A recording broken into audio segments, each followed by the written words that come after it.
ఏవి రెడ్డి ఛానల్కు స్వాగతం.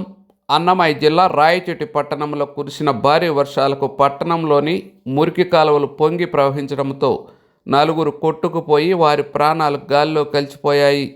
మరణించిన కుటుంబాలను రాష్ట్ర రవాణా శాఖ మంత్రి మండిపల్లి రాంప్రసాద్ రెడ్డి, జిల్లా కలెక్టర్ నిశాంత్ కుమార్, జిల్లా ఎస్పీ ధీరజ్ కునుబిల్లీలు బాధిత కుటుంబాలను పరామర్శించి మరణించిన వారికి ఒక్కొక్కరికి 5 లక్షల రూపాయలు రాష్ట్ర ప్రభుత్వం తరపున, మండిపల్లి నాగిరెడ్డి చారిటబుల్ ట్రస్ట్ తరఫున ఒక్కొక్కరికి ₹1,00,000 అందజేశారు.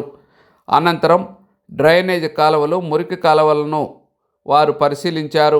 నిన్న రాత్రి కురిసిన భారీ వర్షాల వల్ల రాయచోటి పట్టణంలో జరిగిన సంఘటన చాలా దురదృష్టకరం. ఎప్పుడూ లేని విధంగా ఒకేసారి భారీ వర్షం కురవడంతో 4 ప్రాణాలు కోల్పోవడం జరిగింది. దానికి శాసనసభ్యునిగా, మంత్రిగా నేను, అలాగే మా ప్రభుత్వం కూడా దిగ్భ్రాంతి వ్యక్తం చేస్తున్నాం. ఇది ఊహించని సంఘటన. ఆ కుటుంబాలకు, వాళ్ళ బంధువులందరికీ ప్రభుత్వం తరఫున సానుభూతి తెలియజేస్తూ, ప్రభుత్వం మీ వెంటే ఉంటుందని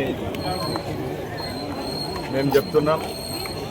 గౌరవ ముఖ్యమంత్రి ఆదేశాల మేరకు గౌరవ కలెక్టర్ గారు తక్షణమే స్పందించి ఒక్కొక్క ప్రాణం కోల్పోయిన కుటుంబానికి 5 లక్షల రూపాయలు డిజాస్టర్ మేనేజ్మెంట్ ద్వారా అప్పటికప్పుడే శాంక్షన్ చేయడం, ఈరోజు పొద్దున్నే ఆ కుటుంబాలకు 5 లక్షల రూపాయలు చొప్పున ఇవ్వడం జరిగింది. అలాగే నా తరఫున మా చారిటబుల్ ట్రస్ట్ ద్వారా ఒక్కొక్క ప్రాణం కోల్పోయిన వారికి ₹1,00,000 ఇస్తున్నామంటే 6 లక్షల రూపాయలు ఒక్కొక్క ప్రాణం కోల్పోయిన మనిషికి ఇవ్వడం జరిగింది. మేము ఒకటే ప్రజలను కోరుకుంటున్నాం, ఇలాంటి సంఘటనలు జరిగినప్పుడు,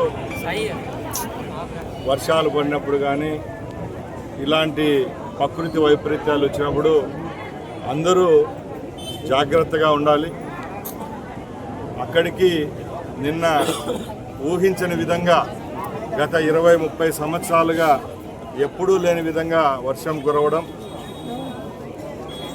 ఎప్పుడూ ప్రమాదం జరగని రాయచోటి పట్టణంలో ఇలాగా ప్రాణాలు కోల్పోవడం మమ్మల్ని అందరినీ కలిచివేసింది.